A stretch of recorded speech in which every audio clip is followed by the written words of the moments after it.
자, 우리가 5장은 이제 안 다루는 내용이고 6장을 넘어가서 다룰 거예요. 자, 6장의 내용은 이제 커패시터와 인덕터예요.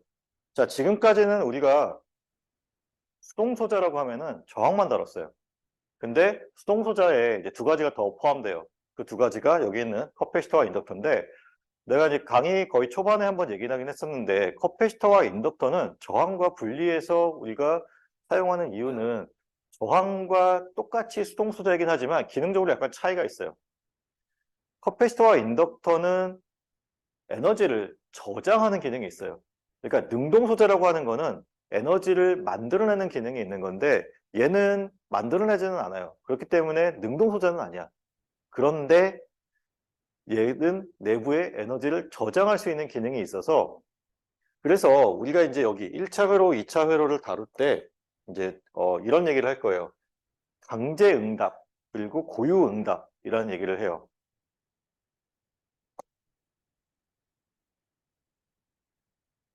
고유응답이라는 거를 영어로는 이제 natural response라고 얘기를 할 텐데, 자, 고유응답과 연결이 되어 있는 게 요 커패시터와 인덕터가 저장하고 있는 에너지예요. 그러니까 회로의 외부에서 독립전화번이 존재해서 외부에서 에너지가 공급되기 때문에 나오는 응답이 강제응답이야. 강제 함수라 그래요. 결국은 이제 나중에 우리가 그 전화번, 그러니까 외부에서 연결된 독립전화번이나 독립전류원을 강제 함수라고 얘기할 거고, 그 강제 함수에 의해서 나타나는 반응 혹은 결과를 우리가 강제 응답이라고 얘기하는데, 자, 그것과 이제 구분을 해서 커패시터와 인덕터가 저장한 에너지를 가지고 회로 내부에 전압 혹은 전류가 생성이 되면 그거를 우리가 고유응답이라고 해요. 그리고 강제응답과 고유응답을 다 더하게 되면 저게 전체응답 혹은 뭐 토탈 리스판스라고 얘기를 합니다. 자, 그러면 이제 우리가 여기서 커패시터가 포함된 회로 그리고 인덕터가 포함된 회로의 전류, 전압을 구하는 과정을 이제 배울 거고요. 그러고 나면 여기 1차 회로라고 하는 거는, 자, 저항은 일단 포함이 되어 있는 거고, 저항 더하기 커패시터 혹은 저항 더하기 인덕터가 포함된 회로가 1차 회로예요. 자, 그러면 이제 1차 회로에 있어서 우리가 강제응답을 구하고 고유응답을 구해서 전체응답을 구하는 과정을 연습할 거예요. 그리고 8장에서는, 자, 2차 회로라고 하면은, 자, 저항, 인덕터, 커패시터가 다 포함된 미분 방정식을 풀었을 때 우리가 2차 미분 방정식을 풀어줘야 되는 그런 식으로 회로 해석이 되는 경우를 우리가 2차 회로라고 하고, 이 경우에도 마찬가지로 강제응답 구하고 고유응답 구하고 그리고 그것을 다 더해서 전체응답을 구하는 그거를 연습을 할 거예요. 자, 그래서 지금 요 부분들이 이제 우리가 앞으로 기말고사 범위에 해당되는 거고, 앞부분에서 했던 내용들과 차이가 나는 거는, 자, 커패시터와 인덕터가 에너지를 저장하고 있고, 그 저장된 에너지가 외부로 흘러나가면서는, 자, 우리가 강제함수 그리고 이제 그 뭐지, 독립전원 같은 경우에는 일정한 전압 혹은 일정한 전류값이 계속 공급되는 거예요. 근데 고유응답 같은 경우는 커패시터와 인덕터에 저장된 최초 초기 값이 있고 초기 에너지가 있고, 그 에너지가 시간이 지나에 따라서 점점 사라져요. 그리고 궁극적으로는 그 에너지가 없어지고 난 다음에 우리가 정상 상태라는 얘기를 해요. 자, 커패시터와 인덕터가 처음에 이제 에너지를 낼 때, 자, 이런 패턴으로 그러니까 자연계에 존재하는 에너지 중에, 그러니까 뭐 익스포넨셜 함수가 이런 식으로 증가하는 에너지는 이제 핵분열이 대표적이고, 대부분의 에너지들은 본인이 갖고 있던 에너지를 점점점 소모하면서 이와 같이 익스포넨셜 함수를 따라서 감소를 해요. 그러면 어느 순간 지나고 나면 커패시터와 인덕터가 갖고 있던 에너지는 다 소모하고 없는 게 되죠. 근데 이거를 다 소모하기 전까지는 시간에 따라서 값이 계속해서 바뀌어요. 그렇지? 강제응답이 여기에 뭐 플러스 뭐 강제응답 뭐 VF라고 합시다. VF라고 하는 강제응답이 더해지더라도 얘 더하기 얘냐, 얘 더하기 얘냐, 얘 더하기 얘냐에 따라서 값이 계속 바뀌고 있겠지. 이 바뀌는 과정을 과도기 응답이라고 얘기를 할 거고요. 모두 다 바뀌고 나서 더 이상 이 고유응답이 요 강제응답의 강제응답과 합해졌을 때 값을 바꾸지 않는 경우를 우리가 정상 상태의 응답이라고 얘기를 해요. 그래서 앞으로 문제에서 이제 이런 얘기가 나올 거예요. 자, v 제로의 값이라고 얘기를 하면 뭐 이게 뭐 표현이 이제 또 여러 가지가 있을 수 있는데 vt의 제로라든지 이렇게 얘기를 하면 요거는 보통 초기 상태의 값을 얘기해요. 그러면 아까 커패시터와 인덕터가 최초에 이제 저장하고 있던 에너지 그 상태를 얘기하는 건데 만약에 V에 무한대다라고 하게 되면 고유응답이 모두 사라지고 난 후에 강제응답 성분만 남아서 안정화된 값이 나오는 그 정상 상태 혹은 스테디 스테이트 상태의 값을 얘기한다라고 생각하면 좋겠어요. 자, 그러면 뭐 전체적인 앞으로 배워야 될 전체적인 내용에 대한 서머리는 여기까지 하면 될 것 같고, 자, 커패시터부터 봅시다. 자, 커패시터 우리가 이제 다룰 것이 뭐 커패시터 먼저 다루고, 자, 저항과 마찬가지로 커패시터도 여기 있는 것처럼 직렬, 병렬 연결이 있어요. 그래서 직렬, 병렬 연결을 통해서 여러 개의 커패시터를 하나로 합치는 합성 커패시턴스 상수를 구하는 것을 연습할 거예요. 자, 미리 얘기를 하면 저항과는 반대예요. 저항은 직렬로 연결되어 있으면 우리가 단순 합으로 구하고 병렬로 연결되어 있으면 역수의 합으로 구했지. 얘는 커패시터는 병렬로 연결되어 있으면 단순 합으로 구해요. 덧셈을 하면 돼. 직렬로 연결되어 있으면 역수의 합으로 구하면 돼. 알겠죠? 자, 그리고 이제 인덕터가 나오고 인덕터도 마찬가지로 직렬, 병렬을 파악할 거예요. 자, 인덕터는 저항과 같아요. 그러니까 그 합성하는 방법이 직렬로 연결되어 있으면 합하면 되고 병렬로 연결되어 있으면 역수의 합으로 구하면 돼요. 그리고 자, 여기 이제 뭐 어플리케이션이라고 나오는데 이제 뭐 이것들을 포함한 커패시터와 인덕터를 포함한 회로들이 어떻게 해석이 되는지 실제 회로에 넣어서 이제 보도록 할게요. 자, 그러면 봅시다. 여러분들이 지금 아두이노 키트를 받았잖아요. 그렇죠? 아두이노 키트를 열어보면 거기에 뭐 저항도 있고 여기 있는 이와 같은 커패시터도 있을 거예요. 그리고 자, 요거 저항이고 자, 요런 식으로 생긴 게 인덕터인데 내가 알기로 우리가 가지고 있는 그 키트에는 인덕터는 없는 걸로 알고 있어요. 그래서 저항과 커패시터는 여러분들이 이제 확인하면 이렇게 생겼구나 알 수 있을 거예요. 자, 그러면 지금 아까 했던 얘기 그대로 다시 하는 건데 저항과 전원이 연결되어 있는 회로는 우리가 그냥 단순한 덧셈, 뺄셈, 곱셈, 나눗셈으로 풀 수 있었어요. 오메 법칙이라고 하는 게 곱셈과 나눗셈이었고 그리고 뭐 합성 커패시턴스를 합성 저항을 구한다든지 하는 부분들은 우리가 그냥 뭐 역수의 합이라든지 뭐 그냥 그런 식으로 구하면 됐죠. 그래서 결국은 그냥 사칙 연산으로 풀 수 있다는 얘기예요. 그런데 자, 커패시터와 인덕터가 포함된 경우에는 자, 1차 미분 방정식으로 풀던 2차 미분 방정식으로 풀던 식을 그러니까 회로가 포함된 회로 해석을 하기 위해서 회로 해석 방정식을 세우게 되면 1차 혹은 2차 미분 방정식이 세워져요. 그래서 내가 요거를 다루고 난 후에 실장이 들어가기 전에 어제 강의 자료 올린 것 중에 뭐 미분 방정식 보충이라는 거 있잖아요. 그래서 미분 방정식에 대해서 정말 우리가 회로 해석을 하는 데 있어서 필요한 만큼만 알려줄 거예요. 아마 공업수학을 밤학기 배우지.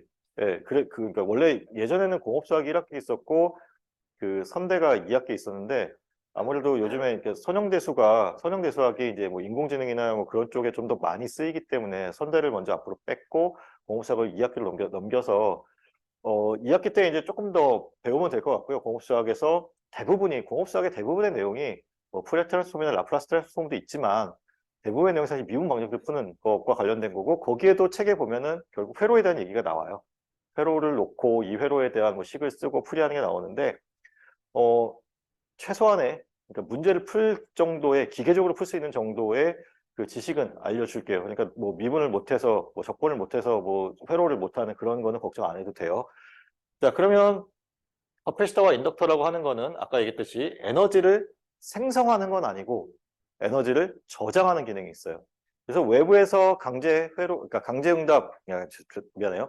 강제 함수 혹은 이제 독립 전원이 연결되어 있으면 그 독립 전원에 의해서 인덕터 혹은 커패시터가 충전이 일어나게 되고 거기 내부에 저장된 에너지를 가지고 외부 전원이 끊어졌을 때 얘가 회로를 이제 구동시키는 전류 전압을 만들어내게 돼요. 그래서 커패시터 같은 경우는 자, 여기 있는 것처럼 인덕터도 마찬가지지만 자, 수동 소자예요. 그런데 자, 근데 동작 방식이 좀 달라. 얘는 자, 전기장에 의해서 그리고 얘는 자기장에 의해서 에너지를 저장해요. 뭐 이런 것들은 사실 뭐 우리가 회로 해석하는데 이렇게 크게 필요하지는 않은 얘기인데 그냥 상식적으로 커패시터는 전기장 그리고 인덕터는 자기장에 의해서 에너지를 잡아놓는다, 저장한다 라고 알고 있으면 되겠어요. 자, 그리고 이제 뭐 사실 더 중요한 얘기는 뭐냐면 이게 뭐 이렇게 정말 뭐 과학적으로 맞는 얘기인지는 잘 모르겠어. 그냥 나는 그냥 그렇게 표현을 해요. 그 관성이라는 거 알죠? 그치? 뭐 뉴턴 법칙에서 이제 관성이라는 법칙이 있죠. 내가 가만히 있으려는 성질이야. 혹은 움직이고 있다라고 하면은 그 움직임을 유지하고자 하는 성질이 관성이에요. 자, 커패시터와 인덕터는 전압, 전류에 대해서 관성이 있어요. 뭐냐면 자, 커패시터 같은 경우는 전압에 대해서 관성이 있기 때문에 커패시터 양단에서의 전압값이 뭐 외부에서 스위치 동작에 의해서 스위치가 열리고 닫힌다든지 아니면 뭐 독립전압원이 갑자기 없어진다든지 하게 되면 그 내부에 걸려있던 전압이 사라질 수 있겠지. 사라지거나 아니면 뭐 다시 생기거나 그랬을 때 커패시터가 하는 역할은 그 변화의 방향에 반대로 동작해요. 그러니까 원래 전압을 유지하려고 그래. 이해되죠? 그래서 우리가 앞으로 이런 얘기를 하게 될 거예요. 자, 뭐 t라고 하는 시간이 있으면 t에 제로가 있고 t에 제로 플러스가 있고 t에 제로 마이너스가 있어. 요거는 이제 제로라고 하는 시점에서의 그러니까 시간에 대한 개념이고 자, t에 제로 플러스라고 하게 되면 정말 여기 있는 요 시간보다 정말 아주 작은 시간만큼 더 흘렀을 때 그리고 얘는 그만큼의 시간 직전 그렇게 얘기하는 거예요. 그러니까 스위치 동작을 얘기했을 때 T0에서 스위치가 눌려졌다라고 하면 그러니까 스위치가 온 된 거야. 그러니까 누른 거야. 그러면 여기는 스위치가 그러니까 열려 있는 상태죠. 온이 아니라 오프 상태고 여기는 온 상태인 거야. 그렇지만 커패시터가 혹은 인덕터가 전압 혹은 전류를 유지하려고 하는 성질이 있기 때문에 요 찰나의 시간 동안은 전압이나 전류가 같다라고 우리가 가정을 해요. 그만큼 짧은 시간을 얘기하는 거기도 하고. 지금 무슨 얘기인지가 잘 이해가 안 될 텐데 자, 이런 얘기를 들었다는 것만 지금 좀 잘 기억하고 나중에 좀 계속해서 나올 얘기니까 반복해서 보도록 합시다. 자, 커패시터는 이렇게 생겼어요. 지금 여기 메탈 플레이트가 양쪽에 있어. 그러니까 마주보는 메탈 플레이트를 만들고 거기 사이에 뭐 공기층이 있기도 하고 여기 있는 것처럼 뭐 다이엘렉트릭한 물질이 들어가 있다라는 거예요. 결론은 뭐냐면 지금 메탈 플레이트가 이쪽에 있고 반대쪽에 있는데 그 사이는 떨어져 있는 거야. 사이에 간극이 있어요. 그리고 그 사이에 전기장을 이용해서 그 전하를 잡아놓는 거예요. 그게 에너지를 저장하는 기능이에요. 자, 그래서 뭐 여기 나와 있는 얘기들은 그냥 뭐 크게 뭐 중요한 얘기는 자, 지금 요거죠. 그래서 여기 전압을 양단에 걸어주게 되면 이쪽에 플러스 차지들이 이렇게 모여 있고 여기 마이너스 차지들이 모여 있는데 전하들이 모여 있는데 양단에 전하가 붙잡혀 있으면 이 전하들 사이에 플러스와 마이너스가 있으니까 얘 때문에 전압이 생성되겠죠. 그게 에너지로 저장이 되어 있는 것처럼 우리가 생각을 하는 거예요. 그래서 이제 뭐 저거를 이제 자, 커패시터 안에서의 그 전하량은 그러니까 순 전하량, net charge라고 하는 게 순 전하량을 얘기하는데 플러스가 10개 있으면 반대쪽에 마이너스가 10개 있을 거기 때문에 이거 전체를 놓고 계산하게 되면 이거는 0이라는 거예요. 근데 뭐 플러스 플레이트 쪽을 보면 플러스가 더 많고 플러스가 있고 마이너스 플레이트를 보면 뭐 마이너스도 많은 건데 전체를 보면은 0이다 라고 되어 있는 거고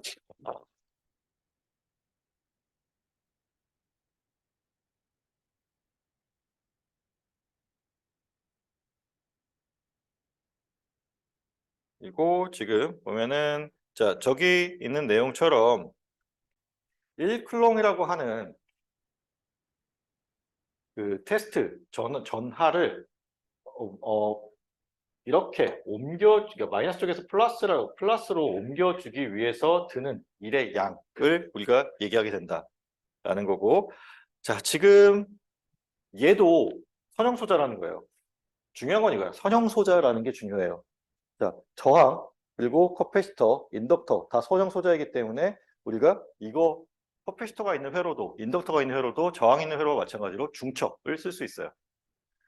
자 그리고 여기 있는 것처럼 자 Q라고 하는 이 내부에서의 전하, 그러니까 내부에 축적되어 있는 전하량은 C라고 하는 것이 커패시턴스 상수예요. 우리가 저항이라는 것이 있었죠. 이와 마찬가지로 커패시터의 용량을 나타내기 위한 것을 우리가 커패시턴스 상수 C로 나타내고, 이거를 우리가 다니는 저항 같은 경우는 ohm을 썼었고 커패시터 같은 경우는 페롯을 써요. 그리고 인덕터는 우리가 I가 아니라 L로 우리가 약속기호를 나타내고, 이거는 앞으로 우리가 헨리라고 하는 단위로 쓸 거예요. 그래서 자 보면은 Q는 여기 위쪽에 쓸게. Q라고 하는 전하는 커패시턴스 상수의 전압 V를 곱한 것과 같아요. 자 그러면 우리가 전하에 대한 개념이 우리 초반에 나왔었죠. 뭐였지? 전류와 전하 간의 관계가 있었지. 기억나요? dT분의 dQ로 쓸 수 있었잖아요. 그렇지? 그러면 자 이거를 우리가 이 Q를 여기 대입하면은 dT분의 D의 그러니까 C라고 하는 거는 우리가 상수니까 어차피 앞으로 뺄 수 있고 dT분의 dV로 돼요. 자 여기서 우리가 이제 하나 알 수 있는 게 뭐냐면 전류가 0이 되는 경우가 생기지. 언제? 전압의 변화량이 없으면 전류가 0이 돼요. 자 전류가 0이 된다는 얘기는 뭐냐면 끊어져 있다는 얘기예요. 회로가.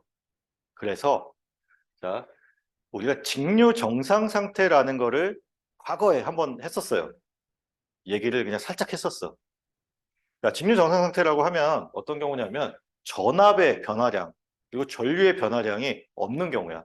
일정한 전압, 일정한 전류를 갖는 경우를 우리가 직류 정상 상태라고 얘기를 해요. 자, 직류 정상 상태에 들어가게 되면 방금 얘기했던 것처럼 전압이 일정한 값을 갖고 전류가 일정한 값을 갖는다 그랬죠. 전압의 변화량도 0이고 전류의 변화량도 0인데 자, 이 경우에 있어서는 전압의 변화량이 0인 거야. 그러면 전류가 흐르지 않는 그런 경우가 돼요. 그래서 여러분들이 지금 1학기 때 다루는 직류 회로에서 뭐 스위치 동작 같은 게 있으면 그때는 직류 정상 상태는 아니에요. 스위치가 열리고 닫히고 하는 그 순간에는 외부에서 들어갔던 전압 혹은 전류 값이 변해요.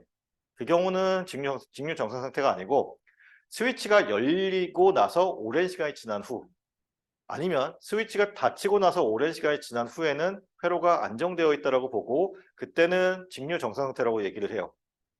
직류 정상 상태 하에서는 커패시터는 그냥 끊어진 회로로 보면 돼요. 알겠죠? 자, 요거 이런 이론적인 이유 때문에 그렇다라고 알면 되겠어요. 그래서 Q는 CV라고 하는 저 식도 중요한데 저 식이 내포하고 있는 것이 결국은 이거라는 거예요.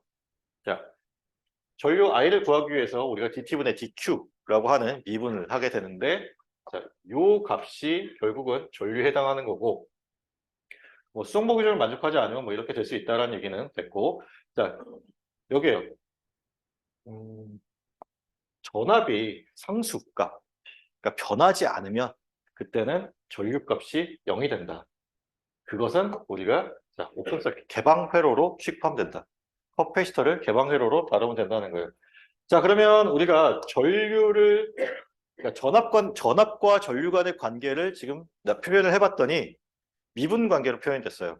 아까 우리가 저항만 포함되어 있는 회로는 4칙 연산으로 풀 수 있다고 그랬죠. 그런데 지금 보니까 커패시터가 연결되어 있는 회로는 전압 전류 간의 관계가 이와 같이, 물론 이제 전압을 이용해서 전류를 표현했을 때는 미분식으로 표현돼요. 1차 미분식으로. 뭐 물론 이제 반대의 경우지. 전압을 우리가 표현하기 위해서는 적분으로 해야겠지. 미분의 반대 역할을 해야 되니까. 그래서 자, 지금 이거 외워야 돼요. I는 C 곱하기 DT분의 DV라고 하는 거는 외워야 돼요. 우리가 오메 법칙을 외우고 있는 것처럼 여기 커패시터를 포함한 회로의 전압 전류 관계도 외우고 있어야 돼. 근데 이제 이게 헷갈리는 게 지금 여기서는 전류를 표현하기 위해서 전압을 미분했잖아요. 근데 인덕터를 가게 되면 전류를 표현하기 위해서 전압을 적분을 할 거예요. 그러니까 잘 외워야 돼, 진짜. 알겠죠? 자, 요거 반대로 하게 되면 전압을 우리가 구하기 위해서 전류를 적분하면 되겠죠? 자, 적분에 대한 구간이 중요한데 마이너스 무한대부터, 그러니까 회로의 초기 상태, 회로가 처음 만들어진 상태를 얘기하는 거예요. 에너지가 공급되기 전부터, 자, 내가 측정하고자 하는 시간 t까지예요. 그러면 자, 뭐 C분의 1을 앞에 상수로 곱해주고 거기에 자, 마이너스 무한대부터 t까지에 대한 전류의 시간에 대한 적분으로 표현되는데, 자, 요 표현을 이제 우리가 좀 나누어서, 그러니까 좀 다르게 한번 볼게요. 자, 두 개로 나눴어요. 그러니까 적분 구간을 나눈 거예요. 자, T0라고 하는 것이 내가 이 회로를 관측하기 시작한 시간이야.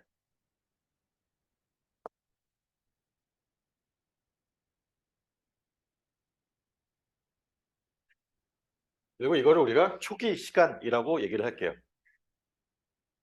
그러면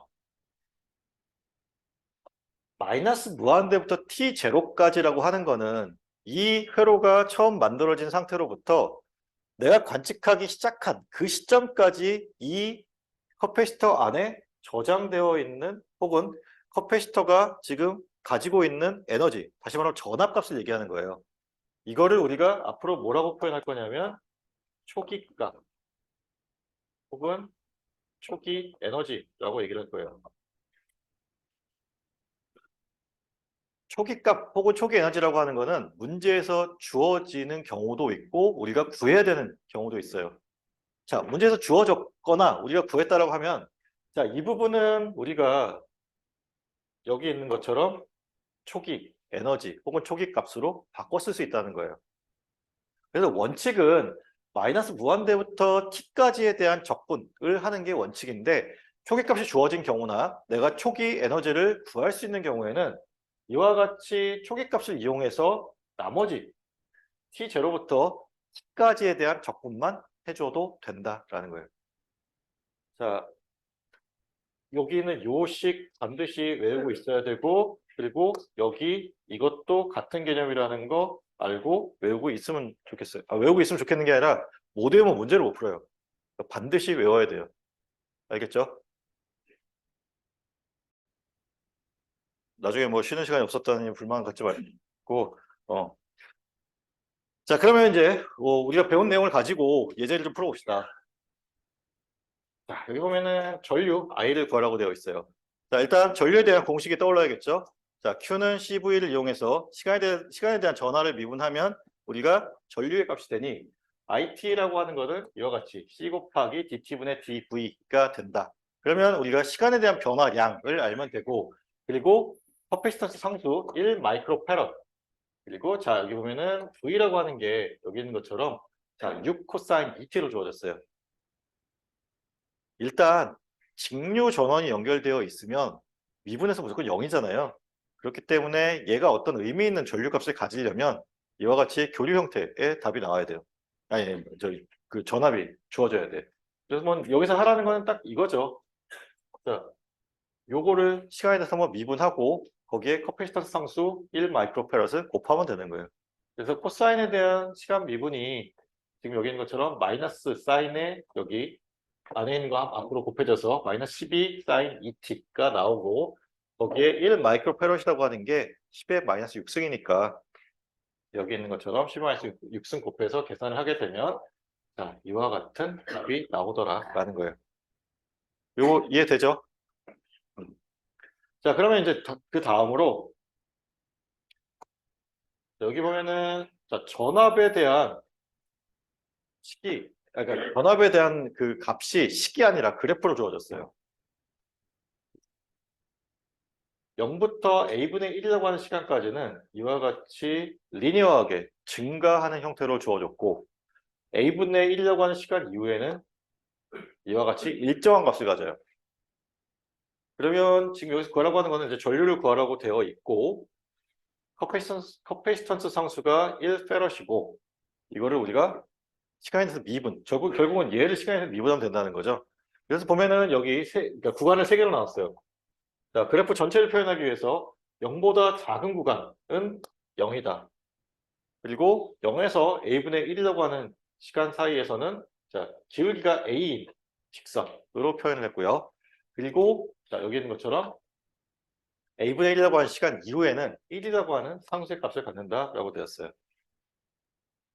지금 여기 있는 요 시간 구간과 여기 있는 요 시간 구간에서는 그러니까 시간에 대해서 전압에 대한 변화가 없죠. 일정한 값이죠. 상수 값이지. 그럼 시간에서 미분을 하게 되면 여기도 0, 여기도 0. 자, 여기만 이제 어떤 값을 갖게 될 텐데 요 h라고 하는 1차 함수의 시간에 대한 미분이니까 a라고 하는 값이 나오겠죠. 그래서 여기 보면은 자, 요 구간 안에서는 a, 나머지 구간에서는 0의 값을 갖는 전류 그래프를 그려주면 돼요. 자, 요 두 예제는 저 전류 전압을 뭐 미분 혹은 적분을 이용해서 구하는 거를 연습하기 위한 예제라고 보면 돼요. 자, 지금은 이제 식이 익숙해지는 게 가장 중요해요.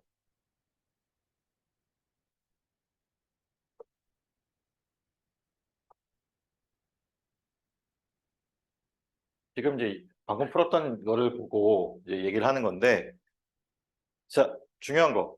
커패시터는 아까 얘기했지만 전압에 대해서 전기적인 관성을 가져요. 전압에 대해서 관성을 가지고 있다는 거는 일단 변하지 않게 하기 위한 역할을 한다는 거고, 자, 전류에 대해서는 지금 이와 같은 이제 불연속, 이어지지 않죠? 불연속하다. 중요한 거는 자, 전압에 대해서 연속성, 그리고 전기적인 관성을 가진다. 그래서 아까 우리가 뭐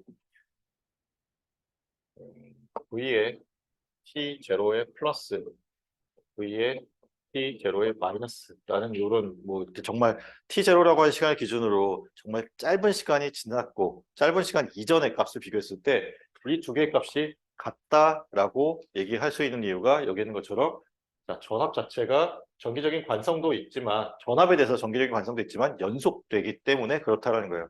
이게 연속에 대한 개념으로 해석되는 얘기예요. 언제 쓰냐면 나중에 초기값을 구할 때 이걸 쓸 거예요. 뭐 일단 그렇게만 알고 있어. 초기값 구할 때 우리가 커패시터 같은 경우는 전압에 대한 관성 혹은 연속성을 이용해서 초기값을 구한다.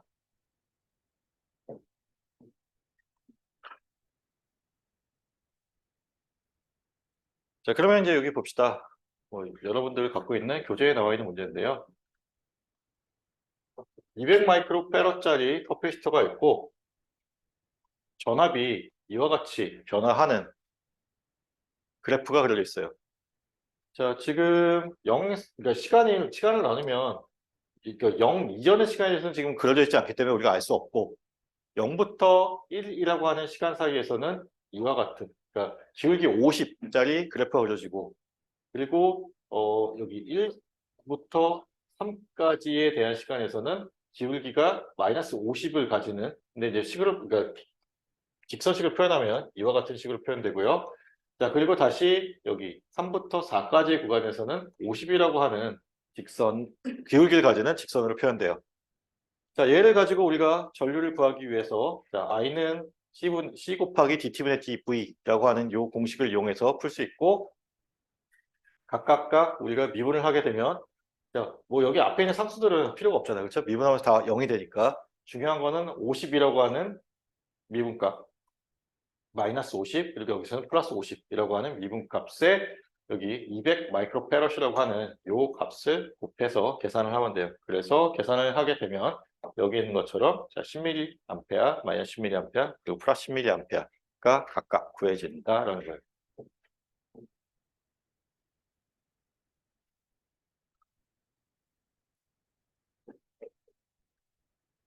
자, 지금 이제 에너지가 저장이 된다라고 했는데, 그럼 이제 얼마만큼 에너지가 저장되는 것이냐에 대한 얘기를 하기 위해서, 자, 여기 보면은 에너지의 개념으로 W라고 하는 것을 썼어요.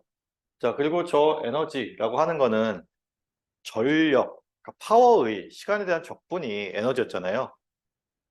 우리가 앞에서 다뤘던 거. 그래서 지금 보면은, 자, 마이너스 무한대부터 t까지에 대한 전력의 시간에 대한 적분을 계산하게 되고요.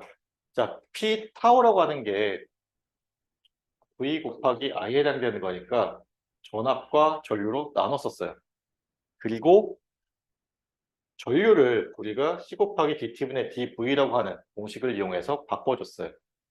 바꾸고 나니 지금 여기 보는 것처럼 DT, DT 약분돼서 없어지고 그래서 여기 C, DVT, 그다음에 VT 남아요. 그래서 이렇게 된 거고 이거를 여러분들이 적분을 해보면 2분의 1 CV 제곱이라고 하는 것이 자, 전압 V가 걸려 있을 때의 그 커패시터 내부에 저장되어 있는 에너지의 합을 구하는, 에너지를 구하는 공식이에요.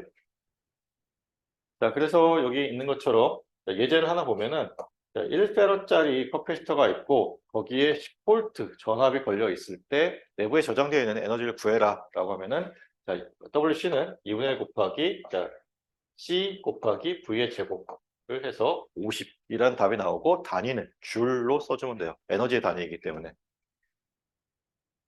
이해되죠? 자, 질문 있으면 질문을 좀 해볼까요?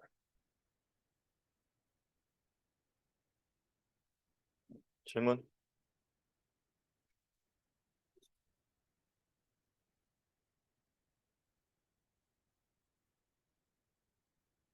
자, 봅시다. 예제 같이 풀어봅시다. 자, 뭐 좀 복잡해 보이는데, 그러니까 저항이 있다라는 거고, 그 저항과 함께 커패시터가 걸려 있다라는 게 특징이에요. 자, 에너지가 저장되어 있는데, 각각의 커패시터에 저장되어 있는 그 커패시터의 에너지 값을 구하라는 게 문제에서 요구하는 거예요. 그리고 문제에서 보면은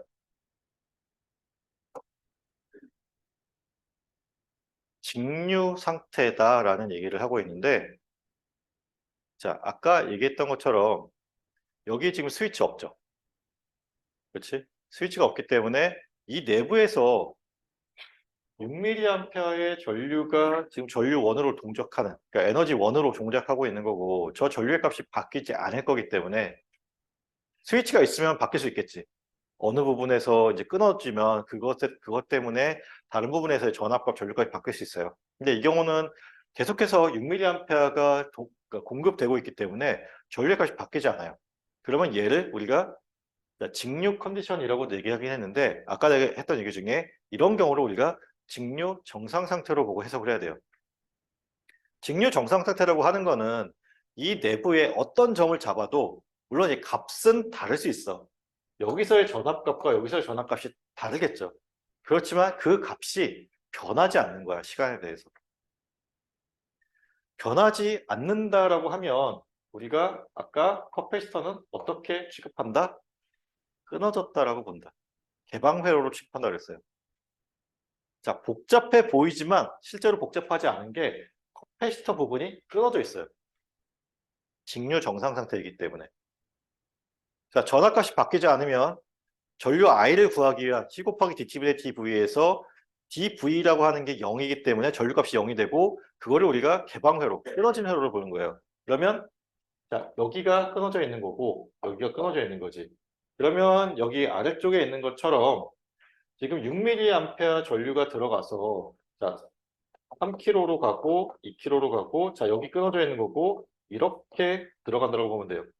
그러면 자, 회로가 정말 단순한 회로가 되는 거죠. 전류원 하나 있고 여기 2kΩ 저항 하나 있고 너무 가까이 갔다. 2kΩ 저항 하나 있고 여기 돌아서 4kΩ 저항 하나 있고 여기 사이에 3kΩ 저항 하나 있고 그리고 6mm 있고.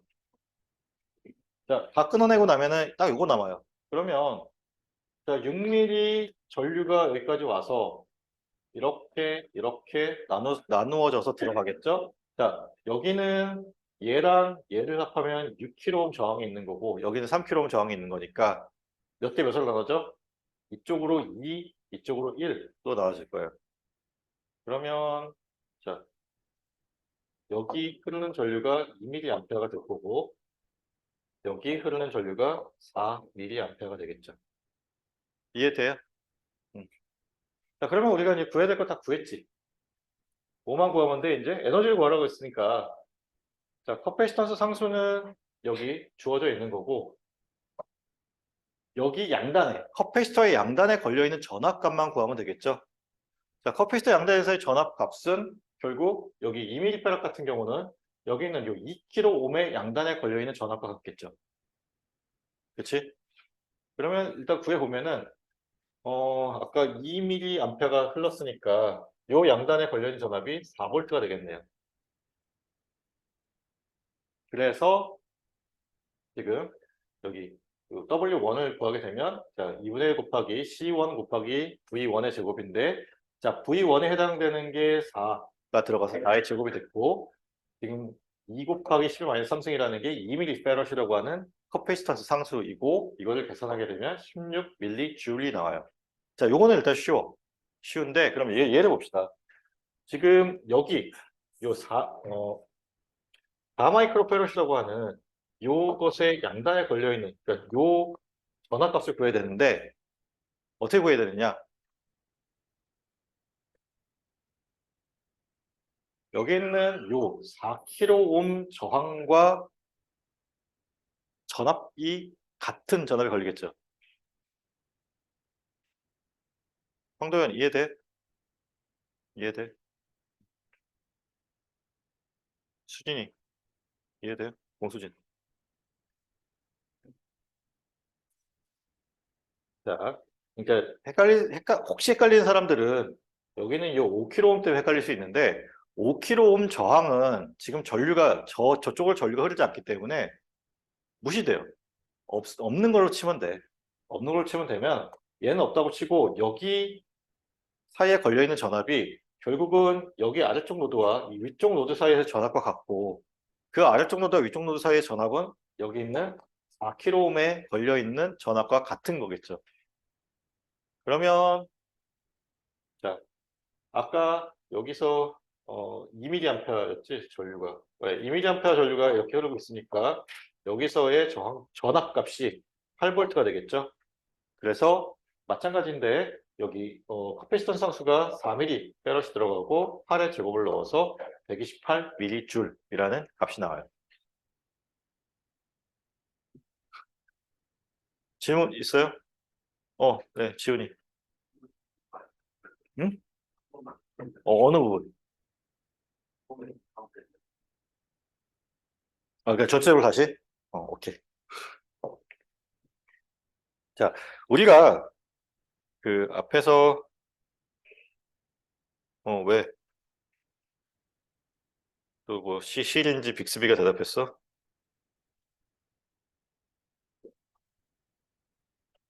자, 요거 얘기했어요. 지금 자, 직류 전압이 걸려 있는 경우 그냥 좀 쉽게 얘기하면 직류 정상 상태라고 앞으로 얘기할게요. 직류 정상 상태라고 하는 거는 회로 안에서의 어떤 점을 잡아도 그 값은 다를 수 있지만 값이 바뀌지 않은 경우를 얘기해요. 직류 상태를 이렇게 유지하는 경우. 직류 정상 상태에서는 자, 이와 같이 이러한 이유 때문에 자, 개방 회로로 취급을 해요. 자, 커패시터는 개방 회로를 취급할 거고 우리가 앞으로 인덕터는 단락 회로를 취급을 할 거예요. 자, 그 두 개가 이제 조금 쓰임은 다르지만 어쨌든 직류 정상 상태에서 얘네들은 그냥 없는 것처럼 우리가 취급하겠다. 근데 커패시터는 끊어지고 인덕터는 다시 단락되고. 자, 그러면 이제 여기서 지금 보면은 자, DC 컨디션이라고 얘기하는 것이 이 회로가 지금 직류 상태에 있다는 거야. 직류 정상 상태에 있다는 거고, 그러면 자, 커패시터를 우리가 개방 회로로 취급하면 된다는 거예요. 그러면 개방 회로니까 얘 끊어져 있고 얘 끊어져 있는 거죠. 끊어져 있기 때문에 이쪽으로는 전류가 흐르지 않아요. 전류가 흐르지 않기 때문에 얘도 없다라고 생각하면 돼요. 전류가 흐르지 않는 쪽에 있는 소자는 의미가 없어요. 아무리 뭐가 있어도 그냥 없다라고 생각하면 돼.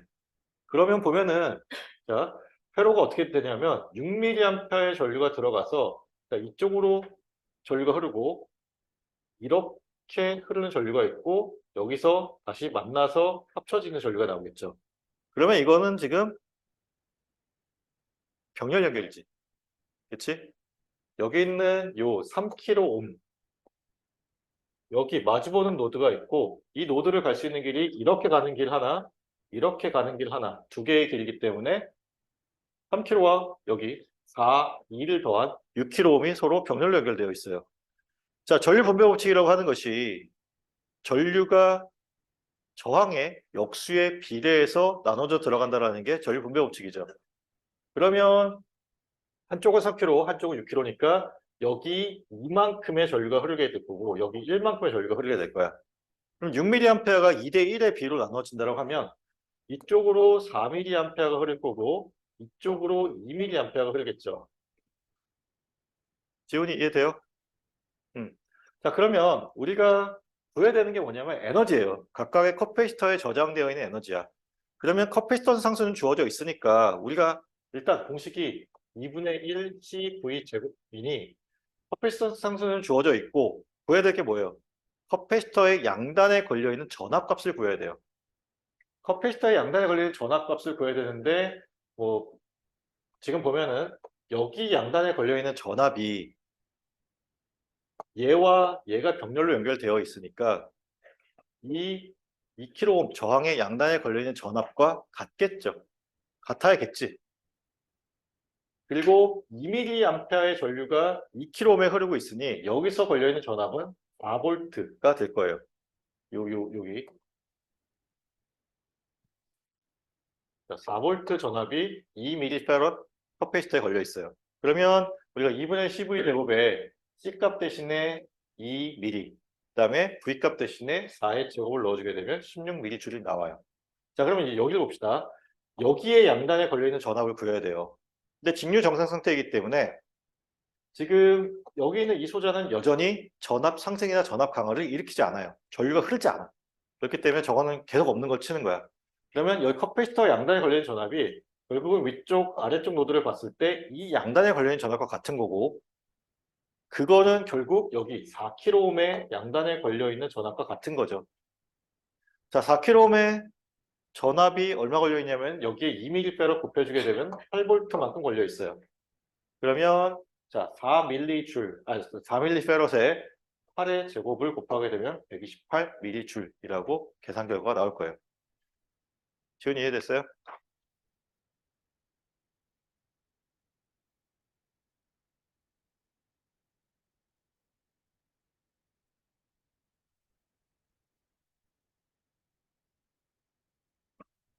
자, 아까 이제 미리 했던 얘기인데, 자, 이제 스위치가 나왔어요. 스위치가 나왔다는 얘기는 이 회로를 변화시키겠다는 얘기야. 그리고, 자, 이제 스위치 동작을 좀 이해했으면 좋겠는데, 자, 여기 화살표가 이제 이런 두 가지가 있을 거예요. 뭐, 두 가지, 뭐, 여러 개를 그릴 수 있겠는데, 일단 이렇게 봅시다. 이렇게 되어 있는 경우가 있고,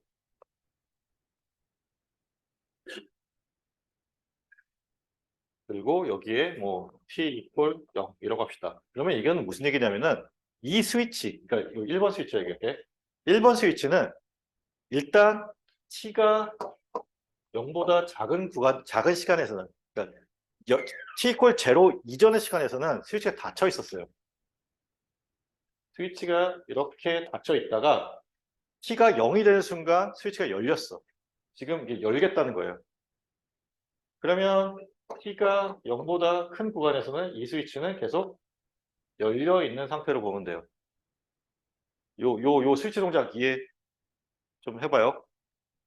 자, 여기 두 번째 경우는 어떤 경우냐면, 자, 일단 t가 0보다 작은, 이게 t 이퀄 0일 때 봅시다. 마찬가지로 t 이퀄 0일 때 보는데, t 이퀄 0에서 이 스위치가 닫혔다는 거예요. 바깥쪽에서 안쪽으로 들어가고 있죠? 스위치가 닫히는 거야. 그러면 t가 0보다 작은 시간에서는 이 스위치는 열려 있다가 t 이퀄 0에서 닫혔고 0보다 큰 시간에서는 계속 닫혀 있는 거예요. 이 스위치 동작 이해 좀 해요. 자, 그러면 지금 여기 보면은 t 이퀄 0이라는 시점에서 이 스위치에 뭐가 되었다? 동작이 일어났다는 거예요. 그리고 화살표가 지금 열리는 방향으로 지금 표시가 되어 있죠. 자, t 이퀄 0에서 스위치가 열렸어요. 그러면 t가 0보다 작을 때는 어떤 상태냐? 이게 닫혀 있는 거야. 스위치가 없는 셈 치면 되는 거예요. 그러면 이 회로는 어떤 상태냐? 직류 정상 상태로 봐요. 마이너스 무한대라고 하는 이제 회로가 처음 만들어졌을 때부터 쭉 t 이퀄 0까지 이 회로는 스위치 없이 그냥 닫혀 있는 회로야. 닫혀 있는 회로 있고 직류 전원에 의해서 직류 전압이 계속 공급되고 있기 때문에 얘는 직류 정상 상태로 봐야 돼요. 스위치가 열리기 전까지는. 그러면 여기는 끊어져 있는 거지. 전압원, 저항 두 개 있는 회로가 돼요. 자, 그러면 이제 t 이퀄 0에서 이벤트가 일어났어. 스위치가 열리는 이벤트가 일어났어요. 그러면 자, 스위치가 그러니까 직류 정상 상태에서 요 저항의 양단에 걸려 있는 전압이 있겠죠. 그리고 그게 결국은 요 커패시터 양단에 걸려 있는 전압과 같을 거고, 자, 여기 있는 요 저항의 양단에 걸려 있는 전압에 의해서 이 커패시터가 충전이 돼요. 끊어진 상태로 충전이 일어나고 있어요. 에너지가 저장되고 있다는 얘기예요. 자, 에너지가 지금 저장됐어요. 저장된 상태에서 t 이퀄 0에서 스위치를 열었어. 그러면 자, 이쪽 회로가 끊어지죠. 남는 거는 얘만 남아.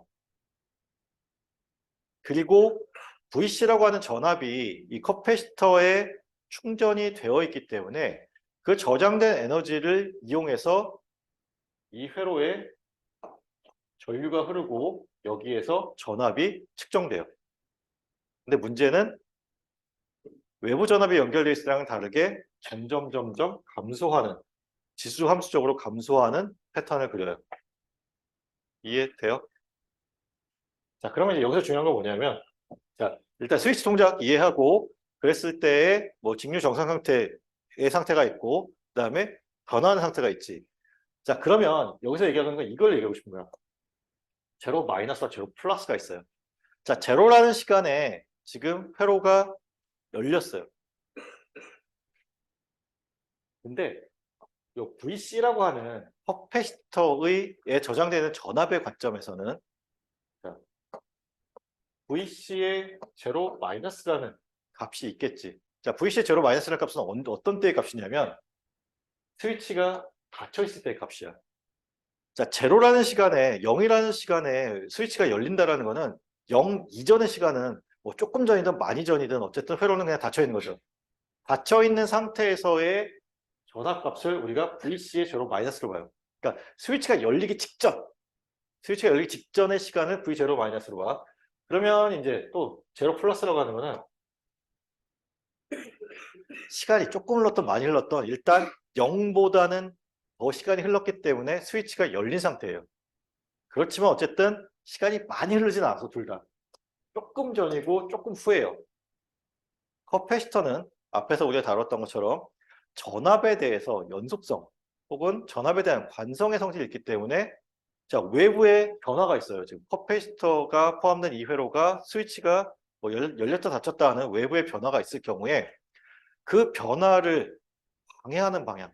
다시 말하면 커패시터가 갖고 있는 전압의 값을 유지하려고 하는 힘을 본인이 갖고 있는 에너지를 통해서 써요. 그래서 자, 정말 찰나의 순간에는 우리가 VC의 제로 마이너스라고 하는 값과 VC의 제로 플러스라고 하는 값이 같다라고 우리가 앞으로 가정을 할 거예요.